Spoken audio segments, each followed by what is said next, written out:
There are a lot of videos out. I think this is a trend of how YouTube changed my life with less than 500 subscribers. And I said, I have over 1,300 subscribers, and I thank you all for wanting to be part of this team and checking out my content. Thank you. So I knew I couldn't do how YouTube changed my life with less than 500 subscribers. So I had to think about it again because YouTube definitely has changed my life. And so even with 1,300 subscribers, now you know that in order to become monetized, you need at least 1,000 subscribers and 4,000 watch hours. And if you are new to being a content creator, not just new to YouTube, because I'm going into my Sweet 16 next month. So I'm not new to YouTube. I'm just new, relatively new as a content creator. I want to say in the past 4 years. And it's challenging getting that first 1,000 subscriber count for sure. Oh my goodness. But it's even more challenging getting to that 4,000 watch hour count. You know, I have no idea why they do this, but every year when it's your anniversary, they restart your watch hours. So I am about to go back down to 0. So I needed to make this video quick because this is how YouTube has saved my life or changed my life. It didn't save my life. It changed my life with under 4,000 watch hours. So with that being said, I don't have 4,000 watch hours yet. However, I'm not doing anything different than what I would do if I was monetized with over 4,000 watch hours. Because what I do here on YouTube, this is who I am. This is not a money grab for me. This is not a one and done. This is not looking for that overnight success. This is about me putting out content, leaving my legacy. But how YouTube has changed my life with under 4,000 watch hours is during COVID. A lot of companies, businesses, organizations, they began having their meetings virtually, via Zoom, WebEx, Teams, all those virtual platforms. And people were really awkward with it at first. Now, somehow I had always been on WebEx. I've been on WebEx since 2008, believe it or not.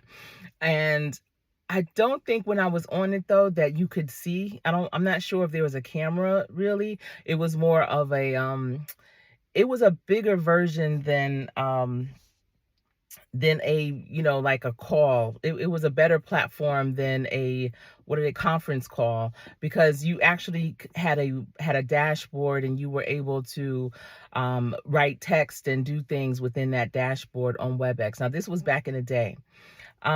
But now, of course, we all have cameras that are built into our phones, our computers, our laptops, our tablets. So we can literally go live, go virtual, from anywhere and be seen. But when COVID happened, not a lot of people were used to being in virtual meetings. The etiquette was not quite understood. People had their cameras off, or they may have had their cameras on, and it was kind of inappropriate sometimes, some of the things that they were doing and didn't realize. And so it took a moment. And even though we've been doing these virtual meetings now for about 4 years, can you believe it? Oh my goodness, COVID happened 4 years ago. People still are not as comfortable with those virtual meetings. And that's because they're not comfortable with any type of meeting. They just aren't comfortable. But what YouTube has taught me with having under 4,000 watch hours is how to be comfortable in front of the camera, how to be comfortable in settings that would have a lot of people in the building. When I host meetings, and I do them very often, I am very comfortable with navigating the comments. If people are putting things in the chat, I'm really comfortable with pivoting into the chat. I'm really comfortable with how I'm setting up my meetings, with addressing people who have questions. Maybe they raise their hand. I'm very conversational with it. And I know that's because of being on YouTube and having this practice.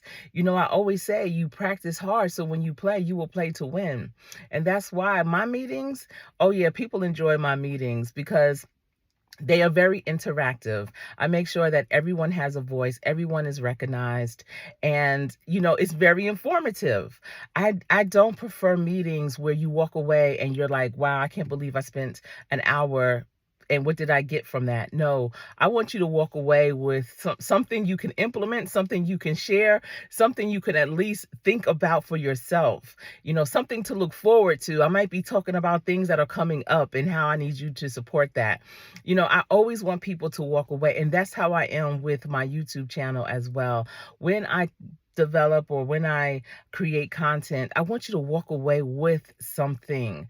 So for those of you that are here and you're trying to determine, do I want to be a content creator? How do I do it? I say do it. Make sure that your content is evergreen so that when people come back to watch your content, because listen, I'm not saying that I have a lot of views, but I will, because my content is evergreen. So people will forever come back and my content will remain relevant. It's not trendy. This is a trending topic, how YouTube has changed my life with under 4,000 subscribers, or I'm sorry, under 4,000 watch hours. But this is something that, 10 years from now, if that's still their is that still their milestone, people will still be looking for content about that. And even if it's not, if they change it and people still want to get watch hours, they may say, oh, this person's talking about how YouTube changed their life with under 4,000 watch hours, because that's where I'm at right now. And I just wanted to let you know that just start. It's never too late. And don't worry about how other people are growing fast and furious. A lot of people will come on here, how to grow your YouTube channel or how to become monetized in 10 days.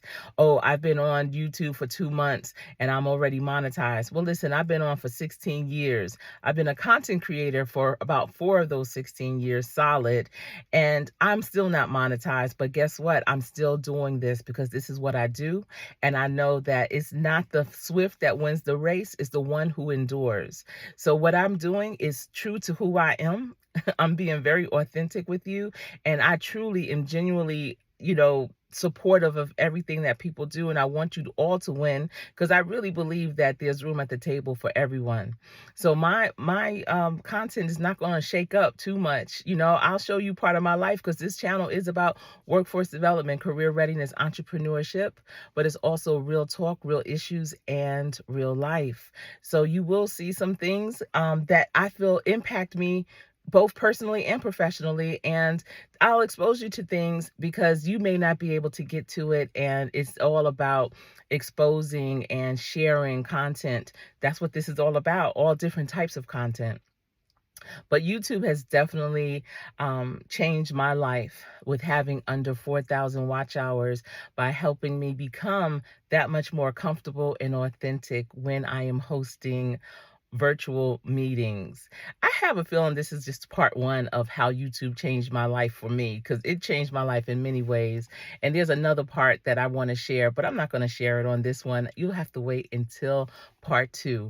All right. Remember, I am in a 90-day going live every day challenge, and tonight is day 46 for me. What? I am halfway there. I can't believe it.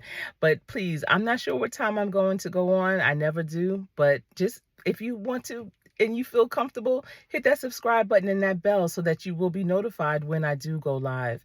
If you enjoyed this video of how YouTube changed my life with under 4,000 watch hours, be sure to give this video a thumbs up. I appreciate you for tuning in. Until we speak again, stay safe. I am Coach Sherry.